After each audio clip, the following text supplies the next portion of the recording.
Cristo formado em nós. Ser transformados semelhante a Cristo. Meus filhos, por quem de novo sofro as dores de parto até ser Cristo formado em vós. Gálatas capítulo 4, versículo 19. Quando a lei da vida opera livremente em nós, a vida aumenta até o ponto de ser Cristo formado em nosso interior. Na proporção em que Cristo vai sendo formado em nós, vamos também sendo transformados cada vez mais. E o alvo da transformação é que sejamos semelhantes a Ele. 2 Coríntios capítulo 3, versículo 18. 1 João capítulo 3, versículo 2. Cristo formado em nós é inseparável da operação da vida de Deus em nós. Na mesma medida em que a vida de Deus opera em nós, Cristo também é formado em nosso interior, e nessa medida está a soma da nossa transformação. Quando nosso interior se enche da vida de Cristo, nosso exterior pode vivê-lo e manifestá-lo. É isto que diz Romanos capítulo 8, versículo 29, para serem conformes à imagem de seu Filho. Esta é, ao mesmo tempo, a busca e a experiência prática de todos os filhos de Deus hoje. Para que sejamos inteiramente semelhantes a Cristo, teremos, é claro, de esperar até que Ele se manifeste, isto é, no dia da redenção do nosso corpo. 1 João, capítulo 3, versículo 2, Efésios, capítulo 1, versículo 14, capítulo 4, versículo 30, especialmente Romanos, capítulo 8, versículo 23. Ser Cristo formado em nós. O que se quer dizer por ser Cristo formado em nós? Vamos usar uma ilustração simples. Num ovo de galinha existe a vida de uma galinha. Durante os primeiros dias de chocagem, se examinarmos o ovo com um fluoroscópio, não poderemos distinguir que parte é a cabeça e que parte é a perna. Mas esperemos até que os dias do choco estejam quase completos e o pintinho estará pronto para picar a casca. Nesse momento, se o examinarmos de novo com o fluoroscópio, veremos a forma completa da galinha dentro da casca. Pode-se dizer que a galinha está sendo formada no ovo. Em comparação, podemos dizer, pois, que a vida de Cristo no crente novo ainda não está formada, ao passo que está mais formada no cristão amadurecido. A vida de Cristo em si mesma é perfeita, mas ao ser sujeita à nossa limitação, ela pode não formar-se em nós. Paulo de novo sofria dores de parto pelos crentes gálatas, até ser Cristo formado neles. Gálatas capítulo 4, versículo 19. Disto podemos entender quão importante é o assunto da formação.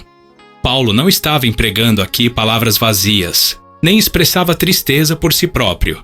Não, mas de novo sofria dores de parto por eles. Isto demanda tempo, amor, intercessão, lágrimas e expectação diária. Quantos dos filhos de Deus hoje têm Cristo formado neles? Quantos dos que servem ao Senhor estão de tal modo interessados na condição espiritual dos filhos de Deus, a ponto de passarem por este tipo de dor de parto espiritual? É aqui que precisamos arrepender-nos, gemer, derramar lágrimas por nossa condição anormal e pela falta de amor para com os filhos de Deus. Transformados semelhante a Cristo. Romanos capítulo 12, versículos 1 a 2 diz que para sermos transformados, precisamos, em primeiro lugar, apresentar nossos corpos e depois renovar nossas mentes. A apresentação do corpo pode realizar-se de uma vez, mas a transformação da mente é um processo gradual. Para o momento, vamos concentrar-nos na relação entre a mente e a transformação. Transformai-vos pela renovação da vossa mente, e vos renoveis no espírito do vosso entendimento. Romanos capítulo 12, versículo 2. Efésios capítulo 4, versículo 23. Esses dois versículos falam da relação que há entre a renovação da mente e a transformação. A obra do Espírito Santo sempre começa do centro para a periferia. Estando o espírito em conexão especial com a mente, deve este ser renovado antes dela. Então, nossa conduta se transformará de modo gradual. Arrependimento é uma mudança de mente, é a abertura do olho, mas a renovação da mente é a iluminação do olho. Quanto maior é a renovação da mente, tanto maior é a transformação. Dia a dia, através da luz da vida, Deus nos faz conhecer mais e negar mais de nós mesmos, e também aprender mais da realidade da vida interior. Assim podemos, experimentalmente, despir-nos da antiga maneira do velho homem e vestir-nos da conduta do novo. Cabe enfatizar que estamos aqui tratando do aspecto subjetivo da experiência. Existe também o aspecto objetivo de tal verdade, com referência ao qual o cristão já se despiu do velho homem com sua maneira corrompida e se revestiu do novo. Todas essas são realidades cumpridas em Cristo. Segundo o original grego, o despojeis, do versículo 22 de Efésios capítulo 4, deveria ser tendo-vos despojado, e o revistais, do versículo 24, deveria ser tendo-vos revestido. Veja também dos textos de Colossenses capítulo 3, versículo 9 a 10. Devemos compreender que a transformação difere da regeneração, uma vez que a segunda se efetua instantaneamente, enquanto que a primeira é um processo que requer mudança gradual e diária. Qual é o grau da nossa transformação hoje? Se somos agora os mesmos que éramos quando nos tornamos cristãos, ainda cheios de autocomiseração e amor próprio, de egoísmo e de interesses próprios, de orgulho e autoimportância, de dúvidas e cuidados. Então, é muitíssimo duvidoso que já tenhamos conhecido a luz de Deus, no caso de nos havermos tornado mais frios e mais duros, mais orgulhosos e mais satisfeitos com nós mesmos, cada vez mais irrefletidos e independentes. Isso se deve à enfermidade do coração ou da mente. Devemos humilhar-nos e começar a tratar primeiro do coração. Precisamos pedir ao Senhor que seja misericordioso conosco, que nos ilumine e nos dê força para eliminar todos os pecados e o ego que estejam impedindo a operação da lei da vida.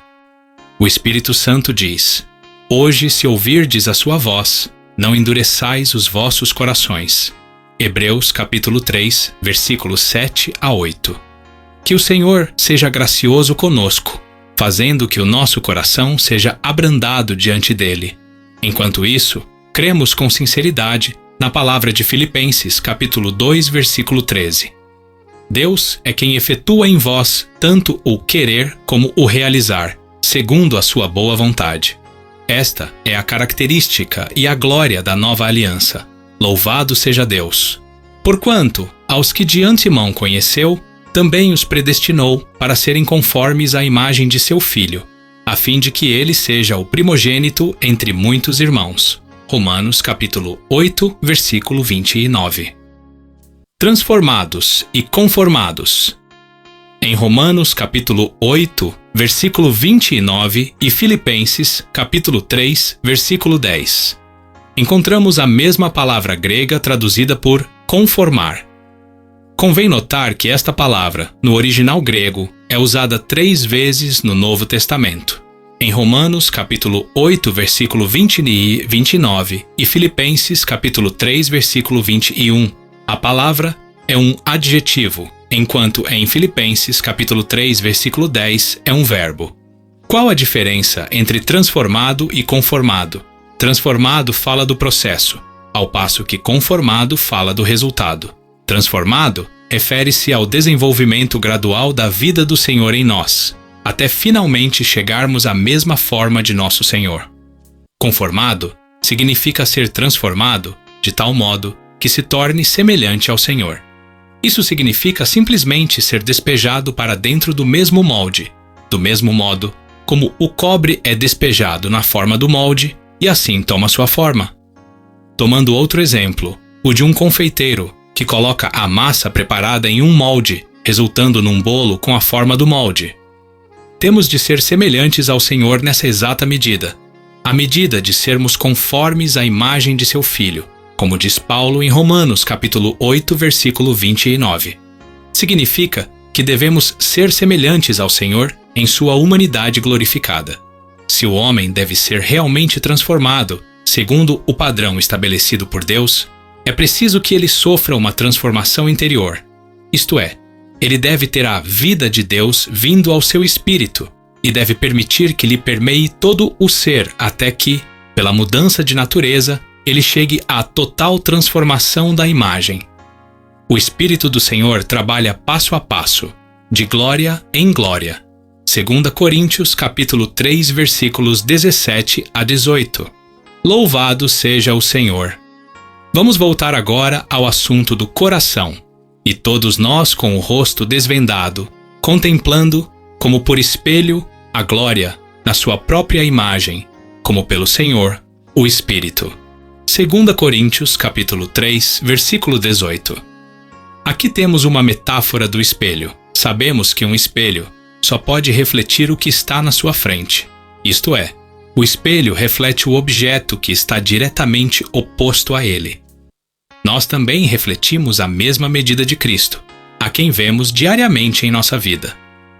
A expressão "com o rosto desvendado" nos diz simplesmente que não há véu sobre nosso rosto, de modo que podemos ver a Cristo completamente.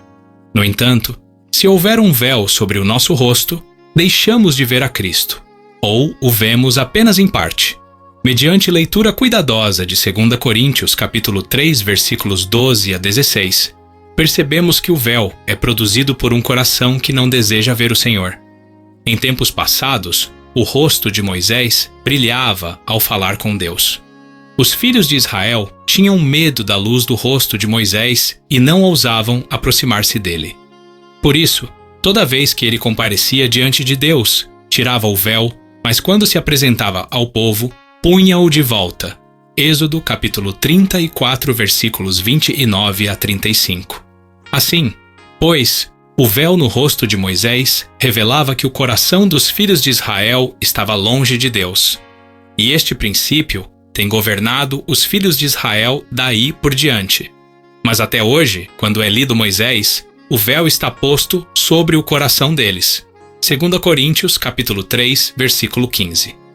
Eles têm medo da luz, não a desejam. Por isso não podem entender o Antigo Testamento. Não obstante, o versículo 16 declara com toda clareza que, quando, porém, algum deles se converte seu coração ao Senhor, o véu lhe é retirado. Aqui está o segredo de ver ou não o Senhor claramente. Se nosso coração estiver voltado para outras coisas, naturalmente ele estará coberto como que por um véu. Viveremos como se estivéssemos sob uma luz fraquinha e refletiremos apenas um Cristo incompleto. O espelho, isto é, o coração é o problema. Por conseguinte, sempre que pareça haver uma separação ou véu entre nós e o Senhor, nosso coração precisa de novo converter-se ao Senhor. Quando o coração se converter ao Senhor, veremos com clareza e nosso reflexo será, do mesmo modo, claro. Nota: aqui não está se referindo a uma nova conversão, no sentido de regeneração, mas de converter o nosso coração diariamente a Cristo. Semelhantes a Ele. Já dissemos que o alvo da transformação é sermos semelhantes a Cristo. A completa semelhança a Ele virá no tempo da manifestação dele, em sua vinda. Então será chegada a redenção do nosso corpo. Romanos capítulo 8, versículo 23. Em face disso, devemos mencionar também algo acerca da redenção do corpo. Na queda de Adão, primeiro o espírito do homem morreu, o deixando sob o controle da alma e assim tornou-se carnal. Finalmente, seu corpo também morreu. Gênesis capítulo 5, versículo 5 e Romanos capítulo 8, versículos 10 a 11. A morte se espalha do espírito para a alma. No momento da regeneração, primeiro o espírito do homem é vivificado. Depois, o Espírito Santo desfaz os atos do corpo pela obra da cruz. Romanos capítulo 8, versículo 13 e Colossenses capítulo 3, versículo 5. O Espírito Santo faz-nos negar-nos a nós mesmos diariamente.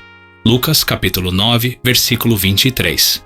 Pela operação da vida interior, podemos experimentar maior transformação diária, tanto no caráter como na imagem, e desse modo seremos semelhantes ao Filho de Deus. Um dia, quando Ele se manifestar, seremos semelhantes a Ele, porque havemos de vê-lo como Ele é. João capítulo 3, versículo 2. este é o dia que Paulo aguarda, o dia da redenção do nosso corpo. Romanos capítulo 8, versículo 23. Isto também é confirmado pelo versículo que diz que o Senhor Jesus Cristo transformará o nosso corpo de humilhação para ser igual ao corpo da sua glória, segundo a eficácia do poder que ele tem de até subordinar a si todas as coisas. Filipenses capítulo 3, versículo 21. Desses versículos podemos concluir que a salvação de Deus começa com a vivificação do Espírito e termina com a redenção do corpo. O vivereis, de Romanos capítulo 8, versículo 13. Refere-se a nosso viver diário no corpo. A Bíblia diz que a ressurreição e a transformação são um mistério. 1 Coríntios capítulo 1, versículos 51 a 52. A redenção do corpo é sermos iguais ao corpo da sua glória, isto é, deveras glorioso, imensurável. O apóstolo João diz que um dia isto se realizará. Daí ele anunciou: quando ele se manifestar, seremos semelhantes a ele, porque havemos de vê-lo como ele é. 1 João capítulo 3, versículo 2. Esta é a característica e a glória da nova aliança. Portanto, não permitamos que nossa fé se converta em algo nebuloso e sem entusiasmo. A si mesmo se purifica. Conquanto a redenção do corpo seja uma graça de Deus, o apóstolo João, imediatamente após dizer que seremos semelhantes a ele, porque havemos de vê-lo como ele é, acrescenta: e a si mesmo se purifica todo o que tem esta esperança, assim como ele é puro. 1 João capítulo 3, versículo 3. A que se refere esta esperança? Refere-se aos semelhantes a ele do versículo anterior. Que quer dizer purifica? A diferença entre o purificar e o limpar. Limpeza significa depuração, isto é, não ter mácula, enquanto purificação significa não só estar imaculado, mas também sem mistura. Como purificamos a nós mesmos? Pela luz da vida. João, capítulo 1, versículo 4. É pela iluminação interior que chegamos a conhecer nossa verdadeira condição, habilitando-nos a livrar-nos de tudo que desagrada a Deus. Salmos capítulo 36, versículo 9. Nós, que somos feitos participantes da natureza de Deus, devemos, de acordo com o sentido interior que a natureza da vida de Deus produz em nós, acabar com os pecados, com o ego e com tudo quando não é da vontade de Deus. A isto se chama purificar-nos a nós mesmos. Mas há uma purificação ainda mais profunda, acerca da qual escreveu alguém muito instruído no Senhor. Existe um perigo espiritual para os que experimentaram vitória e para os crentes cujas obras são eficazes, e para aqueles que têm dons espirituais e as justiças da vida. Uma purificação mais profunda vem da revelação de Deus de que até as coisas que procedem da vida de ressurreição de Cristo não devem ser retidas, pois a vida cresce pelo funcionamento do metabolismo.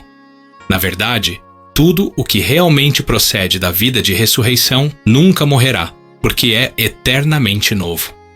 Não obstante, isso tudo deve ser guardado no vigor do Espírito Santo, e não apenas memorizado. O que procede da vida de ressurreição não só passará, mas também será eternamente registrado nessa pessoa, fica unido com ela e passa a fazer parte da sua vida. Toda vez que for usado no Espírito Santo, permanecerá fresco e vivo, exatamente como foi visto pela primeira vez. Talvez não compreendamos essas palavras de imediato, mas encontramos uma resposta pronta em nosso interior. Temos nós tal esperança? Se a resposta for afirmativa, devemos lembrar-nos da palavra do apóstolo João, de que, a si mesmo, se purifica todo o que nele tem esta esperança. Devemos levantar-nos e andar segundo a iluminação do Espírito Santo.